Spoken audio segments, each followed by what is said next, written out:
For some reason I can't explain, I am drawn to my Irish blood. Who knows how many stories got under my skin and stayed?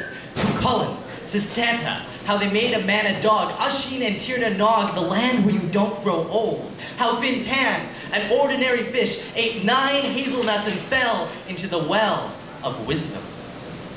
I will tell you about them someday, but this is my story. I'm a folktale junkie. Pretty soon I start to look like what I ingest and inject. There are track marks on my skin from all the stories. My female friend says to me, though, with her hands on her hips, "Boy, you are not Irish. Not really.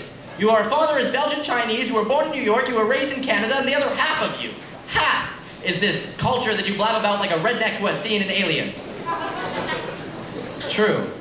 My father's father is Chinese, and I picture that too. Tracer bullets leaking through the sky like honey, him stuck in a clay window, skinny and short, watching the colors, beauty and death giving tongue in China, World War II. His mom yanks him back and he falls.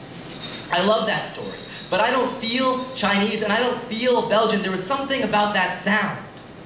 There is something about that tiny place where generations and generations have stayed that makes me who I am. So here is my howl. Okay, everybody howl with me. Thank you.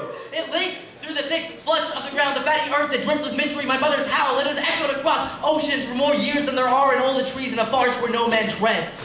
How can I hear this sound?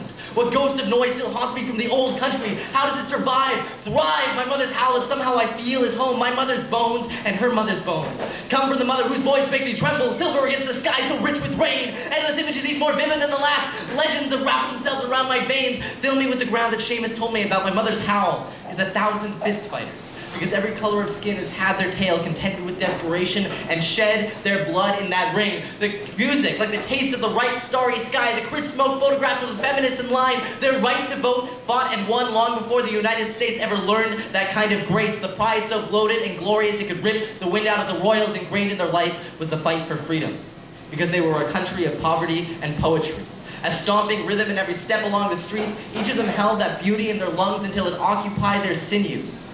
And I see her, fur, wet and bristled, hungry, honed to vicious bones and skin, scarred, eyes glinting a razor black, paws dipped into the grass, the underdog called Ireland, jaws opened into a howl. Thousands of miles away I howl back towards that tiny drop of land, because that is who I am.